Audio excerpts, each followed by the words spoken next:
20 ऑक्टोबराक हरवळे पंचायतीची वेंचणूक जातली। प्रभाग 4 आनी 5 बायलां खातीर राखीव आसा। 1 ते 9 ऑक्टोबर मजगतीं उमेदवारी अर्ज भरपाक मुदत आसा। 11 ऑक्टोबराक अर्ज फाटीं घेवपाची निमणी मुदत आसा। 21 ऑक्टोबराक मतमोजणी जातली। मंगळारच्यान आचारसंहिता लागू अशी राज्य वेंचणूक आयुक्त दौलत हवालदार हांणी माहिती दिल्या। RDX खातीर आल्तीनच्यान गौतम शिरोडकार। 5 वॉर्ड आसा त्या 5 वॉर्डात 2 वॉर्ड हे लेडीजचे रिझर्वेशन 33% म्हणजे 2 जाय आणि बाय रोटेशन आम्ही ते त्यातले वॉर्ड नंबर 4 आणि 5 वॉर्ड नंबर 4 आणि वॉर्ड नंबर 5 हे 2 रिझर्व असतात लेडीज। आता हरवळीची तुम्ही जर सोशल कंपोजिशन तुम्ही बघितले सोशल कल्चर तर त्या भागात जे स्टॅटिस्टिक्स आम्ही शेड्यूल कास्ट आणि शेड्यूल ट्राईबची गव्हर्नमेंटाकडून घेतात त्यानुसार सफिशियंट पॉप्युलेशनना त्याचे रिझर्वेशन खाते। हरवळीची कंपोजिशन कशी आहे बिचोली हरवळीचा तो जो भाग आहे बॉर्डरीचो तो म्युन्सिपालिटीचा भाग होता ना।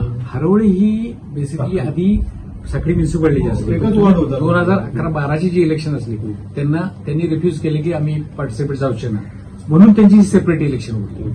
तसे तालेगावचे झाले। तालेगाव पहिले पणजी ह्याचे असले त्यांनी सेपरेशन त्यांचे घेतले त्यामुळे ह्या 2 इलेक्शन वेगळ्या येतात। तुमच्या सगळ्या जनरल इलेक्शन 191 पंचायतीत त्या असं ना त्यांना किती आहेत हे वोटर्स किती आहेत वोटर्स त्याची सुद्धा एका वॉर्डात तुम्हाला 400 2000 पर्यंत वोटर टोटल एकूण पंचायतीचे वोटर्स 2000च्या दरम्यान 2091 एका वॉर्डात 400 वोटर्स असतात त्याचं प्रमाण।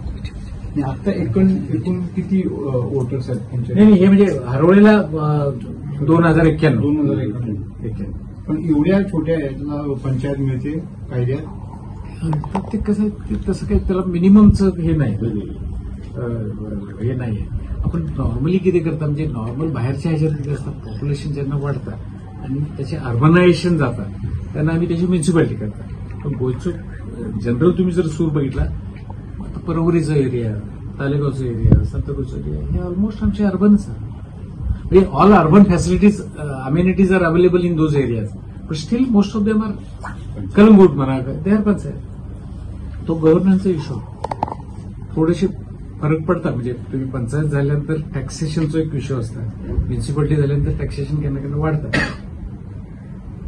पण फंक्शनिंग जर तुम्ही पडले दोन्ही लोकल बॉडीचे फंक्शनिंग सारखेच आहे। 20 तारखेक म्हणजे इलेक्शन जातली 20 ऑक्टोबर काउंटिंग दुसऱ्या दिवशी जातली 21। नॉर्मली ह्या सगळ्या इलेक्शनात तिथला जो मामलतदार असतात हरवळेचं म्हणजे बिचोलीचा मामलतदार तो returning officer code of conduct आता आम्ही आता अनाऊन्स करता ना आमची नोटिफिकेशन आताच पण कोड ऑफ कंडक्टचा इश्यू किती असतात ही 5 मेंबरची पंचायत म्हणजे त्याच्यात कुठलं डेव्हलपमेंट वर घेऊपाच ना आता सध्या ते ऍडमिनिस्ट्रेटर एक अव्वल कारकून मामलदार ऑफिसर त्यात फक्त पंचायतीपुरतीच ती मर्यादित असते। आणि ही जी बाय इलेक्शन दुसरी साऊथ गोव्यातल्या 2 पंचायती कोळी आणि तर त्याच्यात ते त्या पंचायतीपुरतीच मर्यादित असते। ऍडमिनिस्ट्रेटर कोण अपॉइंट केला? ऍडमिनिस्ट्रेटर तो एक अव्वल कारकून असतो। नाव काय नाव त्याचं? ममता फोंडेकर। वोटिंग कशी जाते? ती बॅलेट म्हणजे याच्यात हे आपले इलेक्ट्रॉनिक मशीन यूज होत आहे आणि लोकल बॉडीच्या ह्याच्यात ते जाईना। आणि दुसरी गोष्ट बॅलेट पेपर आणि दुसरी गोष्ट तुमका खबर आहे की गोव्यात म्युन्सिपालिटी आणि पंचायतची इलेक्शन ही पार्टी बेसिसवर नसतात म्हणजे बाकीच्या राज्यात ती परिस्थिती वेगळी आहे।